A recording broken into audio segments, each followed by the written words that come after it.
1 Samuel chapter 25. 1 Samuel chapter 25, beginning in verse 1. Now Samuel died, and all Israel assembled and mourned for him.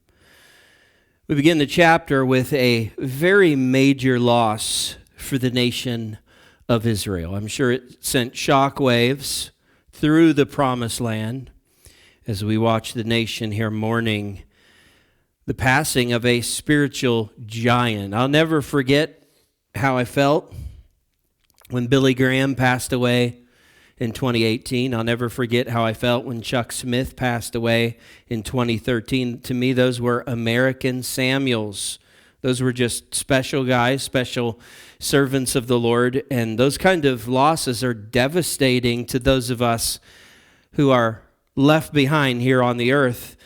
But we understand that they are glorious celebrations to all of heaven, and especially the person that graduated into eternity. You know, the book of Psalms famously in chapter 116, verse 15 tells us that precious in the sight of the Lord is the death of his saints. And humanly speaking, Samuel is one of the best men of God in all of the scriptures. I mean, that's just purely a human statement, right? It's not a spiritual statement. It's not a doctrinally accurate statement, but just humanly speaking, he's one of the greatest guys you'll read about because not too often do we find a guy that's as special as Samuel is, and not too often will you read about a Bible character where you really have to stretch it to find mistakes, to find faults, and to find sins. Joshua was one of those guys. Joseph was one of those guys. There's not too many of them. David's not one of those guys.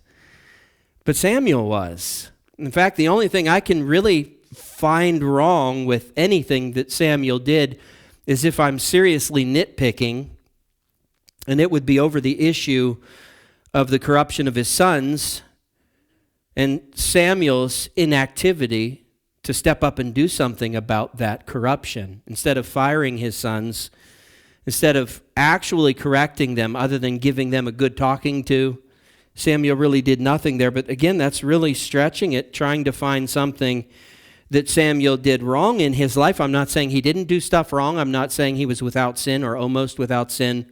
I'm not saying any of that. I know the truth of the scriptures, but I'm just saying that his life was characterized by being a life that was just always on the God side of every single situation. And I do believe that is the best testimony that a person can have. We've talked about this some in chapter 12. That was the chapter where Samuel retired as a judge over the nation of Israel and then turned the reins over to the new king. And he opened up the podium there in chapter 12 and really gave the offer to the nation that, hey, if there's anyone here that I've wronged in any way, if there's someone that would like to come up and take the podium and make an accusation about me and tell me how I've done wrong and how I've negatively affected them, come on up. And no one came up. And they agreed with the allusion of his statement that, Samuel, you've never done anything but bless us and help us. No one had any dirt on the guy. He's just the guy that never did anything but please the Lord and try to bless the Lord's people. I know it can at times seem like the worse the past, the better the testimony. Do you ever feel like that? Like you give your testimony and you tell about how awful you were pre-conversion, and then the next person gets up and they tell their testimony, and man, they were even worse than you. Their depths were even deeper. They came through even tougher stuff, and you're like, oh man, their testimony's better than mine. You ever feel like that? We shouldn't feel like that. I mean, it's great when, the testimonies have those desperate cases, those hopeless cases where the Lord broke through and saved and delivered, because that shows us the far reaches of God's grace. We need to see that. But if we're being honest, the best kind of testimony you can have is something like this. Well, I grew up in church. I've been going to church. In my case, I'm 49 years old. I've been going to church for 49 years and 9 months because my mom, when I was in the womb, was taking me to church. It's a testimony like this. I've been going to church all my life. I've been taught to love the Lord, and I have, and eventually, past the age of accountability, I made the decision, I made it official to follow after the Lord, and I've, by God's grace, done the best with it that I can after that. I've done my best to walk faithfully with the Lord. That's Samuel's testimony, and I think that's the best kind of testimony. I mean, isn't that better? Think about that. Someone, that can say, I never robbed a convenience store, never beat anyone to a bloody pulp with a baseball bat, never did drugs, never smoked weed. I mean, the testimonies of how the Lord has saved folks that were mixed up in those things is wonderful, but what a great testimony to be able to say, no, I just never did that. I was raised to love the Lord, and I tried to stick with that as closely as possible all my life. So, that's why Samuel is such a special guy, because that's his testimony. He started at like 2 or 3 years old. From the time he was a toddler, he was working in the tabernacle, serving the Lord. He did that all throughout his early, youth, and then early in his youth, he began to operate the gift of prophecy and become a prophet for the Lord, for the nation. He's been doing that, acting as a prophet for the nation, from his youth to his death here. So that is just an awesome testimony from a, humanly speaking, awesome brother in the Lord. And we continue on in verse 1. It says, and they buried him in his house at Ramah. By the way, that is the direction I want to go as well. Should I die before the Lord returns, I would just like to be buried under the house. It would work perfectly at my house. We just have a dirt crawl space under there. So, you just cut out some floorboard, dig a little hole, pop me down in there, cover me up.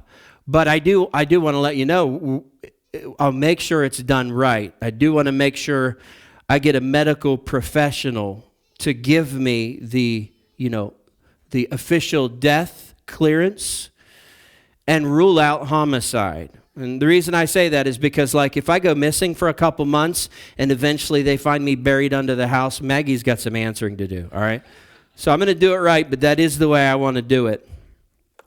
Reading on in verse 1, and really this next part should be attached to verse 2 because it's in text, part of verse 2. But it says, then David rose and went down to the wilderness of Paran. That's about 80 to 100 miles from where David and his men were in En-Gedi. And it says in verse 2, and there was a man in Maon. Yes, again, that's the proper pronunciation. I know you guys think every time I pronounce it that way that I'm just setting myself up for a joke, but that's the way it's actually pronounced, Maon. There was a man in Maon whose business was in Carmel. Too bad his business wasn't in Maon, because then when people would ask him about his business, he would say, my business is my own. All right, that would be great. Unfortunately, his business was in Carmel. That's not as funny, even if you try like the candy bar factory joke. It's not as good. Whose business was in Carmel. The man was very rich. He had 3,000 sheep and 1,000 goats. Listen, if you had like a half a dozen of each, you were like middle class. So to have 3,000 sheep and 1,000 goats, you're like, obscenely wealthy. He's an obscenely wealthy man. I don't know if I'd quite put him at Abraham levels. You remember that guy? He had so much livestock that him and Lot had to part ways because the land wasn't big enough for their livestock. He's not maybe Abraham level wealthy, but he's like obscenely wealthy. And it says he was shearing his sheep in Carmel.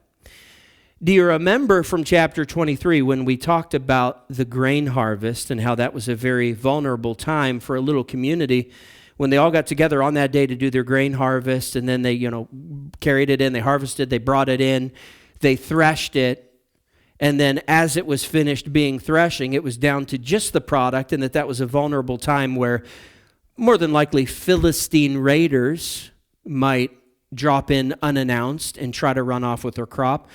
Well, it's kind of the same way with sheep shearing day.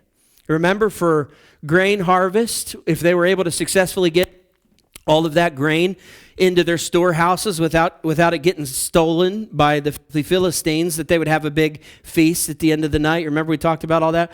Same thing for sheep shearing day. If you successfully made it through sheep shearing day without the enemy running off with the wool that you've just harvested from your sheep, then on that night you'd have a big celebration, a big feast. You'd have a big dinner to celebrate that all of the work was done. None of it got stolen by an enemy of any sort, and it's safely in our storehouses, which means now nothing left to do but sit back and either enjoy the product or sell the product and make lots of money. So that's where we are here in the story. Verse 3. Now the name of the man was Nabal, and Nabal means full. Nabal is actually the Hebrew word for full. His name means full, not F-U-L-L. F-O-O-L.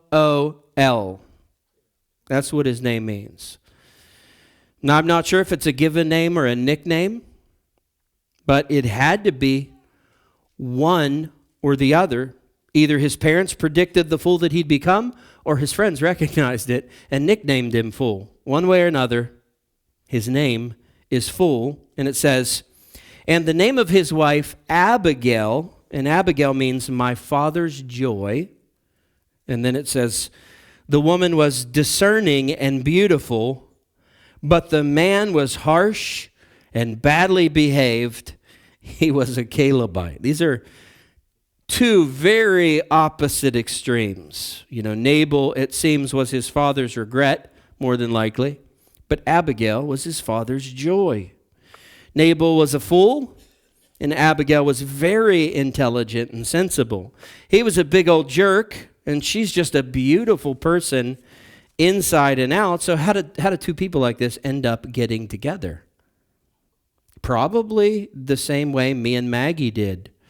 It's true. One of us is very sensible and intelligent. The other one is just a problem, you know? And I'll let you determine which one you think is which. That's all I'll say. Okay, you know what? I will say this. In spite of Maggie being so intelligent and sensible, we still managed to make it work. There, I just told you who the problem child was. No, more than likely, Nabal and Abigail became married through an arranged marriage. That's probably what happened. My assumption, which is probably a safe assumption, would be that her parents just could not turn down the offer of marrying her off to a family as wealthy as Nabal's family. And you see how that is as a parent. You want your child to be taken care of. You don't know the guy's a fool. Maybe he doesn't look like a fool, but he's filthy rich. So you know if you marry your daughter off to that guy, she's forever financially taken care of. It would at least be a temptation. And note here that we were told that Nabal was a Calebite. You know what that means, right? That means he comes from the line of Caleb. You remember Caleb from first and second generation Israel wandering through the promised land. He was one of only two guys that went into Canaan as spies and had eyes of faith and come back with a good report. The other one was Joshua. So consequently, he was one of two, just Caleb and Joshua, that were allowed by God to enter into the promised land 40 years later, approximately, when they were once again at the doorstep of the promised land. So don't forget, though, Caleb, from everything we can tell in the scriptures, was not actually born a Jew from the line of Jacob, but was actually a Canaanite who was converted and assimilated into the nation of Israel. He was a Gentile that was welcomed in and accepted as an honorary Jew there in the nation of Israel. We're told that Caleb was the son of Jephunneh, the Kenizzite. Now, the Kenizzite clan, that came from the city of Kenaz, which was a Canaanite city. So this was a Gentile that converted,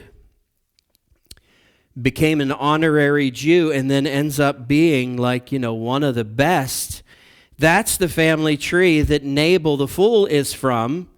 So it would seem that though he came from a very good tree, this was one nut that fell a little too far from the tree. He didn't have the same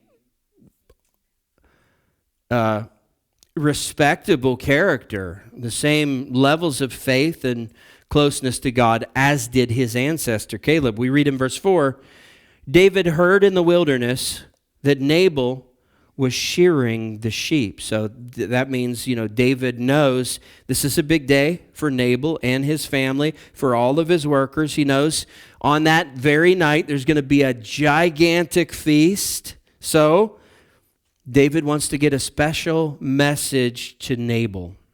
He says in verse 5, so David sent 10 young men. I won't tell you what that's about other than that kind of reveals to you David's level of expectations here. If he's sending 10 men, you're going to find out in a minute what he's sending them for, but whatever he's sending them for, just remember this, he's got 10 guys that he thinks he's going to need to get that all accomplished, all right? So David sent 10 young men, and David said to the young men, go up to Carmel and go to Nabal and greet him in my name. So, tell him that David sent you. Verse 6, and thus shall you greet him. Here's what I want you to say to him. Verse 6, peace be to you, and peace be to your house, and peace be to all that you have. Basically, we come in peace. We wish you well. Verse 7, I hear that you have shearers. Now your shepherds have been with us, and we did them no harm, and they missed nothing all the time that they were in Carmel. Verse 8, ask your young men, and they will tell you. Therefore, let my young men find favor in your eyes, for we have come on a feast day. What a coinkydink. We have come on a feast day. Please give whatever you have at hand to your servants and to your son David. Okay, so do you see what just happened there?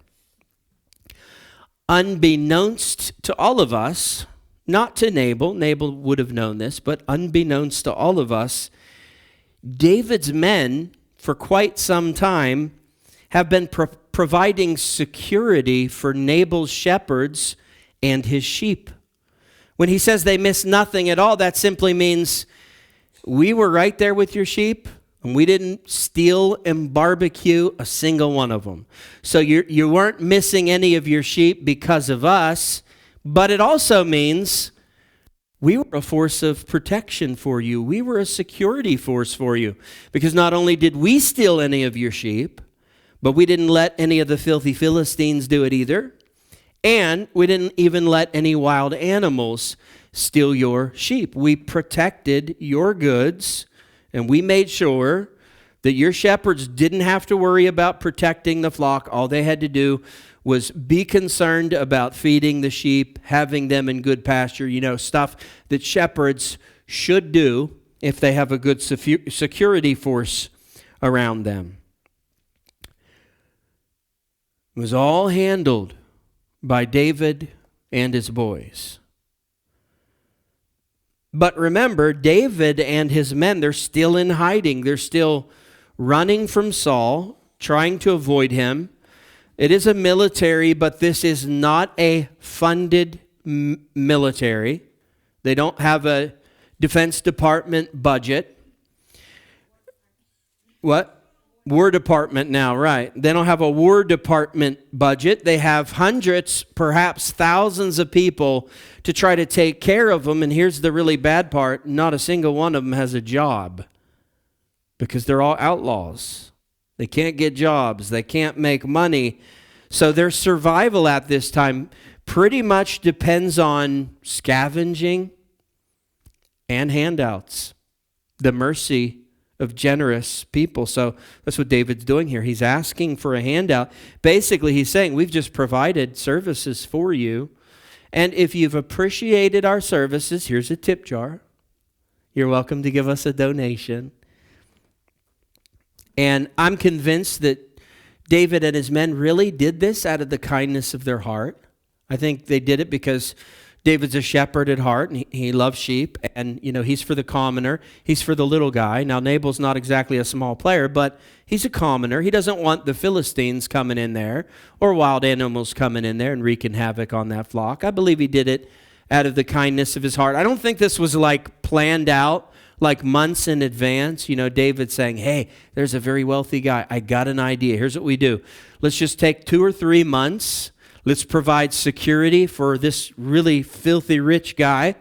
And then when they do their feast day, 2-3 months from now, then we'll show up, we'll hold out the tip jar, and the guy's going to feel way too bad to turn us away and not give us a tip. I'm convinced David didn't scheme this out and say, guys, just hang in there. Let's provide this service for 2 or 3 months, and then we'll all get a free meal. I don't think he was doing that. I think he was just doing this out of the kindness of his heart, but now recognizes his sort of desperate need for his little mini nation that the Lord is raising up around him.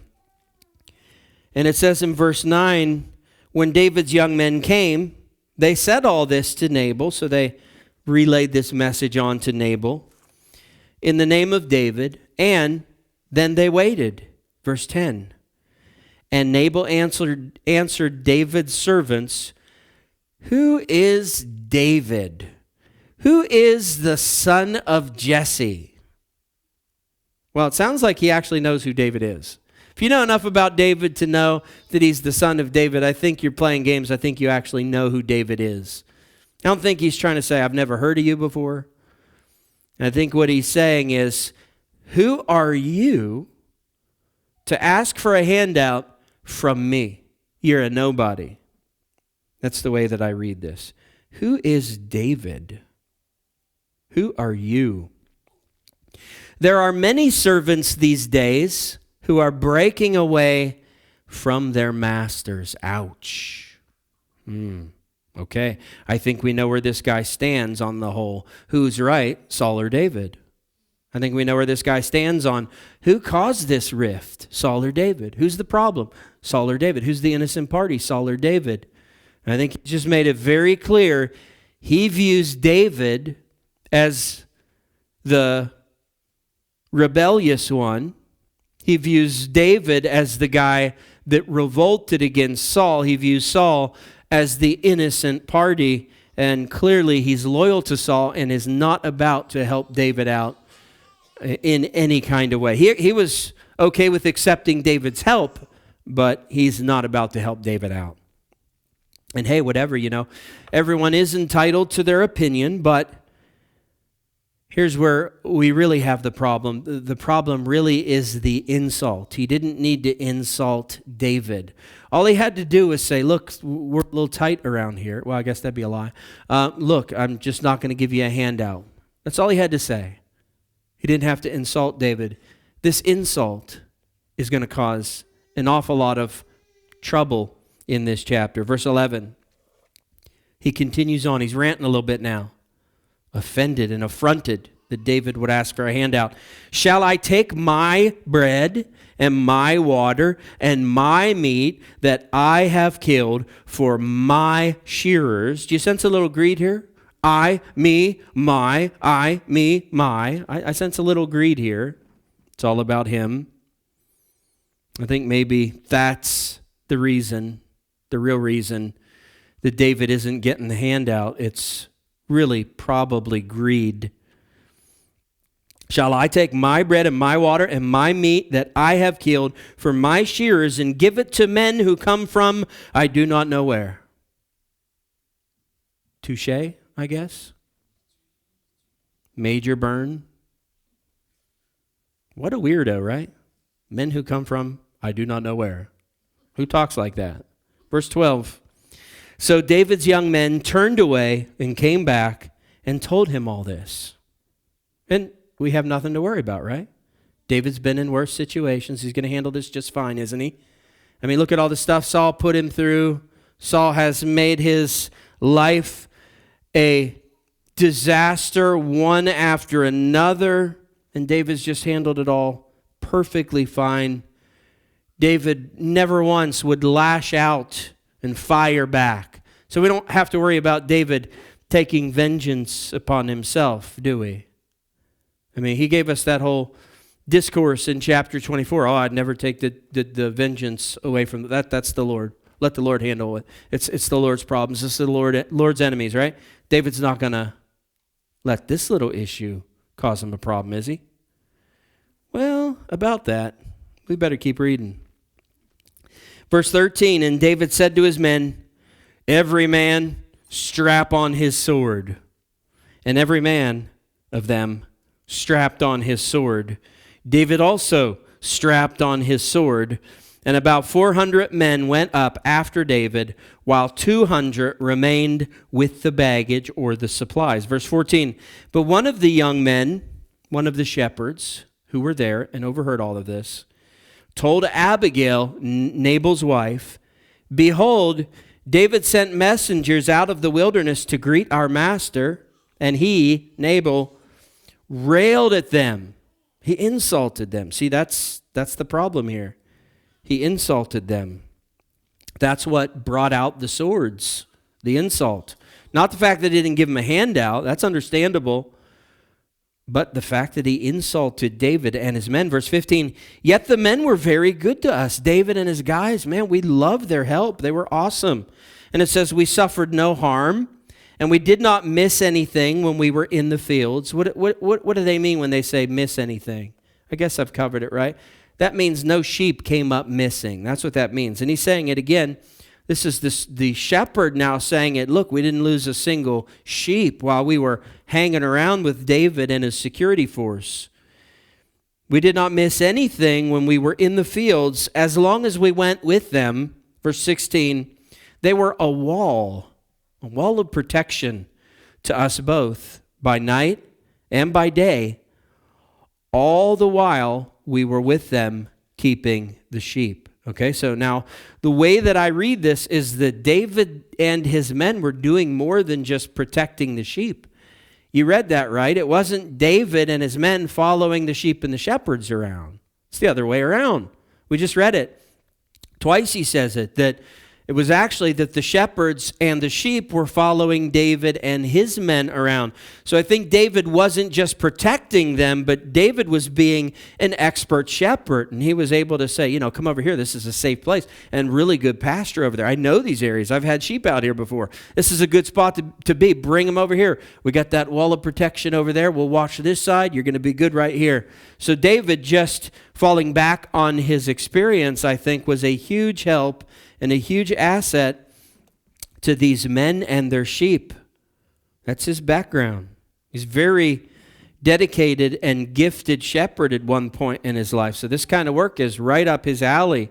He has an affinity for the work. He has skill in the work. And it seems to me that he was able to help them tremendously with their shepherding. Verse 17, now therefore know this and consider what you should do. For harm is determined against our master and against all his house. And he is such a worthless man. Literally a son of Belial or a child of the devil. He is such a worthless man that one cannot speak to him. I really like that Abigail and the servants and the shepherds, they can all talk about Nabal like this. You're married to him. You know what kind of a jerk he is. You know he's worthless. You can't get anything through that thick skull of his. He's just never going to get it. And she's like, yeah, I know. Tell me about it. I just like that. Any other situation, that dude would have just been fired for calling his master such a worthless man. But she's like, yeah, I get it. Reading on, verse 18, then Abigail made haste and took 200 loaves of bread, and 2 skins of wine, and 5 sheep already prepared, that means already chopped up and cooked up, ready to eat, and 5 seahs of parched grain, that would be about 10 or 11 dry gallons, so that's a lot, and 100 clusters of raisins, and 200 cakes of figs, little Debbie's, 1000 BC version. And she laid them on donkeys. Now, how did she get all this stuff together so quickly? My goodness. She's like, I got to get all this stuff out, all this food out to David. How did she get this all done? So it's cooked, it's ready. How did this come about so quickly? Well, remember, they're having a huge feast tonight. So her and the servants, they've probably been in the kitchen all day, cooking, preparing this meal. You know how Thanksgiving is. You start 3 days out working on that meal. Well, not me personally, but some people. So they're working on this meal for a long time. They've got everything cooked, ready to go. And all she does is just take a small portion of it. You're going to see this as a feast fit for a king. She just takes a small portion of it. It's already ready to eat. And she's going to send that ahead to David. It says that in verse 19. And she said to her young men, "Go on before me. Behold, I come after you." But she did not tell her husband, the fool, Nabal. She did not tell Nabal. So she wants the food and the wine to get to David first. Obviously, she's trying to soften him up. She's trying to get out ahead of this. She's trying to get on this as soon as she can. And she wants it to be that by the time that she gets there to verbally try to intervene and talk David down, that maybe the gifts that preceded her will have softened his heart a little bit and helped to accomplish that. And of course, she doesn't want her husband to know about this, of course, because this is exactly what Nabal has refused David. And now she's just taking it and secretly giving what they requested to David and his men without the knowledge of her husband.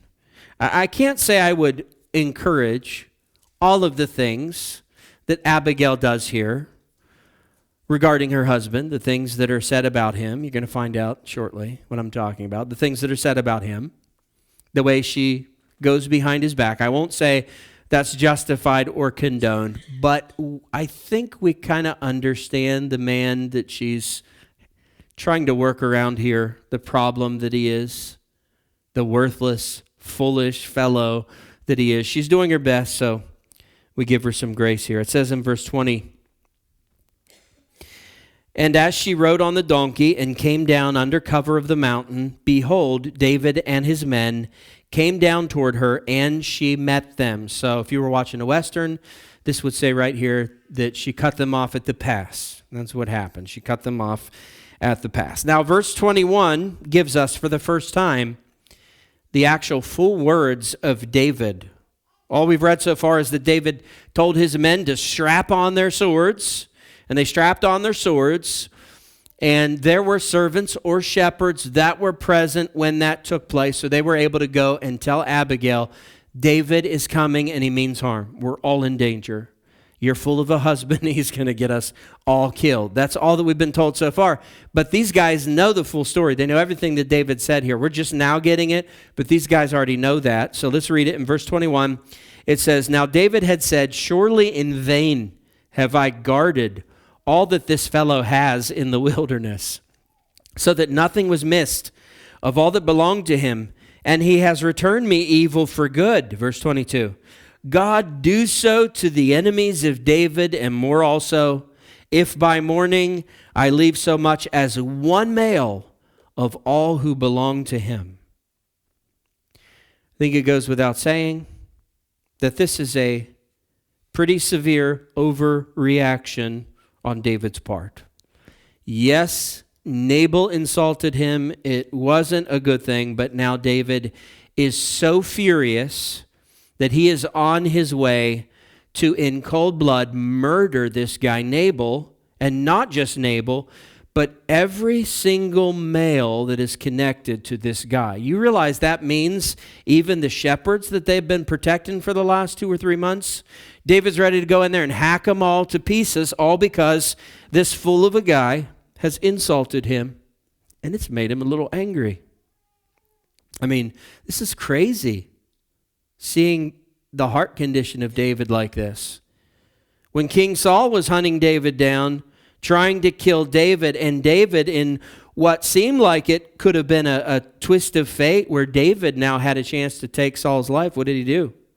He wanted no part of it. He refused to take matters into his own hands. He refused to enact vengeance himself, and he would say, well, the Lord is going to handle it. Let the Lord take vengeance, not me. I'm not going to do it. But now an unknown fool has criticized him, and he is fixing to take vengeance into his own hands here. And he's like, Lord, you can just handle the part like you read it. Like, Lord, if I miss anyone, I'm going to go in there and kill all of them. If I happen to miss any of them, then Lord, may your vengeance take those ones out that I missed. That's what he just told us. Chapter 24, David, and chapter 25, David, are very different men. I think we talked about being double-minded last week. Well, there you go. Chapter 24, David, is very different from chapter 25, David. What's so different about the circumstances? It had me wanting to look into this. Why did this rattle him? But like nothing else has rattled this guy so far. Well, let's see. In chapter 24, Saul and Saul's soldiers were known enemies. He knew about them, and he knew about them in advance. Those were public enemies. Those were large-scale enemies. It was pretty obvious to David that he was being tested based upon his calling. So because of all that stuff, we read it, David dug deep. He prayed about it a lot. We read that from his own Psalms. He was pouring this out in prayer, bathing it in prayer before the Lord, knowing about it in advance. He had time to reflect on Torah and apply the word and stand on the word. Man, he passed with flying colors. He did an awesome job. Well, what's different about chapter 25? Chapter 25, Nabal is an unknown enemy. He's a fool that David wasn't expecting to insult him, pardon me. It was more of a personal matter, a personal attack on David's character. It's small scale. And for some reason, it seems to blindside David so completely that he doesn't take the time to stop and recognize it as a test. He doesn't take the time to pray about it. If he prayed about it, this would go different, right? Lord, should I go in there and kill them all? Yeah, Lord? Okay, gotcha. Yeah, this would go different. He hasn't prayed about it. He's not reflecting on Torah. In this moment, for this fool that's come out of nowhere, it just completely blindsides him and catches him completely off guard. And I do think that's the way it is the majority of time. Most of the time, it's not the known enemies that you know about in advance and you're praying about and you're searching the scriptures over and you're preparing to handle. Usually it's the worthless fools that come out of nowhere that blindside you, the people that you aren't expecting, that say something negative to insult your character, something fairly minor, but something you weren't prepared for. And so you fail that test. It's not the tests that you knew about in advance and that you study for that earn you the Fs, usually, is it? Usually it's the pop quizzes you didn't know were coming, because the pop quizzes, the stuff that comes out of nowhere and blindsides you, what that reveals is what you actually know. That's what pop quizzes reveal. The tests, all that tells you is, okay, they studied to answer the answers correctly. Or, in the case of a spiritual test, okay, they prepared for this test specifically, so they were able to handle it. But the pop quizzes, the tests from the Lord that come out of nowhere, what that reveals is, do you actually know the word? Are you actually living the life? It reveals that.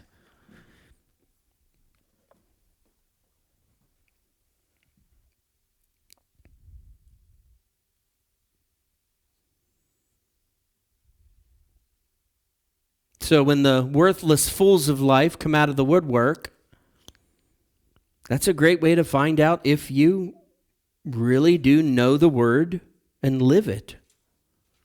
It's also a great way, I think, to find out if there's still maybe just a little bit of fool inside of you. The Bible says, don't answer a fool according to his folly. That tells me, don't sink to their level. Just because a fool shoots his mouth off to you, that doesn't mean you have to sink to that level. That doesn't mean you have to get down in the muck with them. So this is revealed in those blindside tests that we get. Maybe a lot of them happen on the highway. You've been facing gigantic spiritual tests and passing them with flying colors. You started your day well in prayer and in the Word. Devotion time was wonderful. Time with the spouse, the kids, the friends, wonderful. Then you left for work. And some worthless fool flipped you off after he cut you off. This literally just happened to me. I was driving past, on 119, past 40. And I had to get off on the exit there for Lowe's, and what else is up there? I just drew a blank. Taco Bell. That's really the most important things there off that exit. And someone was coming from 40, and I watched the guy. I mean, he was way behind me, and he sped up. He come flying. And I thought, okay, well, the guy wants to go in front of me. That's fine. He's got plenty of time. But when he gets even with me, he slows down, and he matches my speed. So I'm like, oh, boy. Okay, now I'm going to have to move, or else this guy's going to hit me, this worthless fool. No, I didn't say that. This guy's going to hit me. We got to be careful, right? Jesus had some stern words to say about not calling people fool, didn't he? Well, this guy comes right dead even with me, so I look in the mirror and I'm ready to hit my turn signal, and just then the guy behind me got impatient. He comes out around me, so I'm stuck. And I'm just doing my thing. I keep my speed. He's keeping his speed. And I'm like, I'm fine here. I'm stuck. I'm on 119. I'm going the speed limit, at least. It's a good enough statement for the sake of this story. I was real close to it. I was doing mostly the right thing. And I'm thinking, he's the one with the yield sign, right? So he's going to have to yield. I'm not going to slow down. I'm not going to speed up. I would have moved over. I can't now. I'm just going to do the right thing, and he's going to have to do the right thing. Well, he sees it at last minute, I guess. He finally decided to look, see if there was someone on the other side of him where he was trying to merge, and he had to hit his brakes pretty hard, come out behind me, and then as he passed me, he flipped me the middle finger. I'm like, this is unbelievable. And I was starting to lose my cool. I was having a good day too.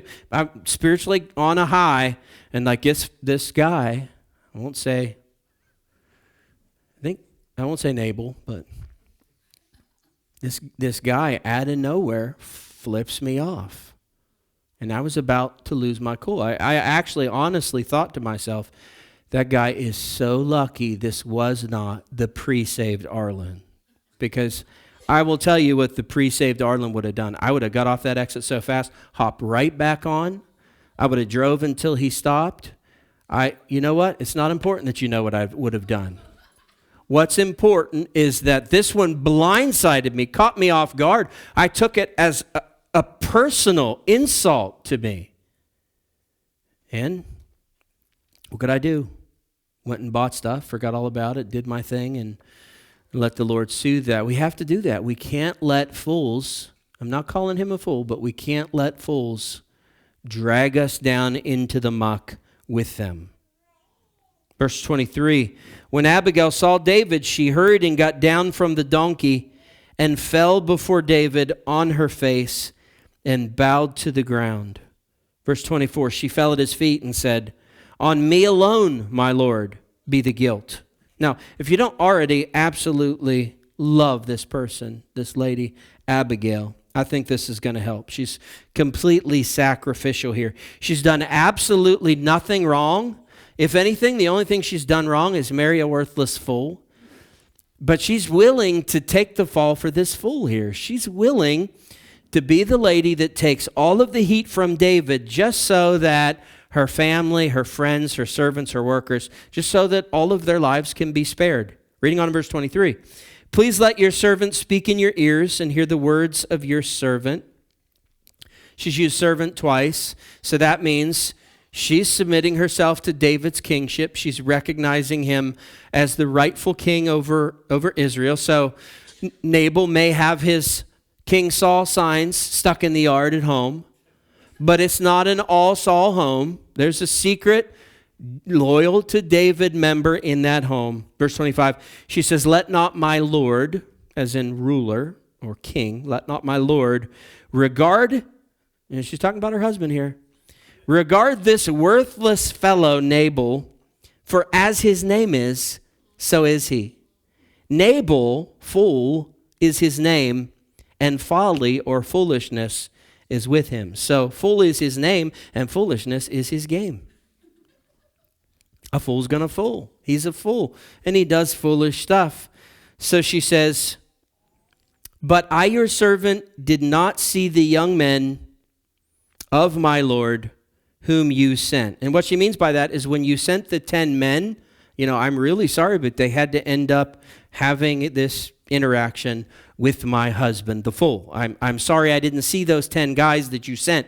If I saw them, I would have talked to them. I would have made sure that none of this happened. Sorry about the whole thing. Sounds to me like she's kind of responsible for doing this a lot. Like someone shows up to the house, her fool of a husband, shoots his mouth off, causes a problem. She walks the person to the door and she just kind of talks everything down and fixes everything. Okay, yeah, we're all right. Thank you. Thank you for understanding. He's a little out there. It seems like she's used to doing this, but anyway, she's a little late with the fix, but not too late. She's gonna fix this. Verse 26. Now then, my Lord, as the Lord lives and as your soul lives, because the Lord has restrained you from blood guilt and from saving with your own hand, that would be vengeance. Now then, let your enemies and those who seek to do evil to my Lord be as Nabal. So what she does in verse 26 is pretty brilliant. This woman is pretty brilliant. She's credited David with restraint. She's crediting him, thank you so much that you're too good of a guy to ever think about, taking vengeance into your own hands. Thank you for just being of such high moral character that you would never do anything like that. She's crediting him with this in advance. She's doing one of those things, I'm so grateful that you're such a kind and forgiving guy that you're going to let this little conflict that happens slide and that everything's going to be okay. I'm glad you're not a man that takes matters into his own hands. She's complimenting him on something good that she wants him to do that he has definitely not agreed to yet. She's kind of like leading and directing him with her compliment so that if he wants the compliment to be true, he's got to do what she's saying, right? It's brilliant. I thought about trying this at home, like, Maggie, thank you for loving me so much that even though it's late on a Wednesday night, you'd hop in the vehicle and drive to the store and buy me some snacks. That is so amazing. I might try it. If I do, I'll let you know how it turns out. But just remember these things that I teach you, use them wisely. With great power comes great responsibility. Verse 27, now let this present that your servant has brought to my Lord be given to the young men who follow my Lord. Verse 28, please forgive the trespass of your servant, for the Lord will certainly make my Lord a sure house, because my Lord is fighting the battles of the Lord, and evil shall not be found in you so long as you live. She's just laying it on pretty thick, isn't she? She's not done yet. David, you're just, too good of a man to do something evil like this. You're too big for this. You're too important to God to let some fool come along and stumble you like this and just wreck everything for you. I just know that you won't go through with it. Just remember that when you're tempted to lose your cool over a fool. Remember that. Don't get down in the muck with him. It's not worth it. You're too important. You're too important to the Lord. You're too important to this church. Then for us to have to go bail you out of jail because you beat someone to a bloody pulp with a baseball bat. A fool. So, she's really pouring it on thick here, and David just probably keeps feeling smaller and smaller and smaller because he knows what he had planned in his heart. Verse 29, if men rise up to pursue you, to seek your life, the life of my Lord shall be bound in the bundle of the living in the care of the Lord our God. And the lives of your enemies he shall sling out as from the hollow of a sling. She's like, David, and this is stuff he knew in chapter 24. The Lord's going to take care of your battles. They're not really your battles. You don't have to fight them. You don't have to do this stuff. The Lord's protecting you. The Lord's going to take out your enemies. You got nothing to worry about. Let the Lord fight your battles. He'll take care of all of that for you. Verse 30. And when the Lord has done to my Lord according to all the good that he has spoken concerning you and has appointed you prince over Israel. Verse 31, my Lord shall have no cause of grief or pangs of conscience for having shed blood without cause, or for my Lord working salvation himself. That again would be vengeance. And when the Lord has dealt well with my Lord, then remember your servant. Oh man, she finished so strong here, didn't she? She's like, David, the Lord is going to come through for you. He's going to make you king. Look, I wouldn't want you when you become king to have these kind of regrets. Like if you go through and kill all of our men right now, that's going to come back to haunt you. Your conscience is going to bother you over that. The day is going to come when you're larger than life and this little stuff wouldn't matter. Why let this be something that's going to end up being on your conscience for a long time? Why let a fool cause you to stumble? Verse 32, and David said to Abigail, blessed be the Lord, the God of Israel, who sent you this day to meet me. So in verse 33, David is going to bless Abigail for intervening, but first he wants to stop and bless the Lord for sending someone to intervene in this situation and talk him down.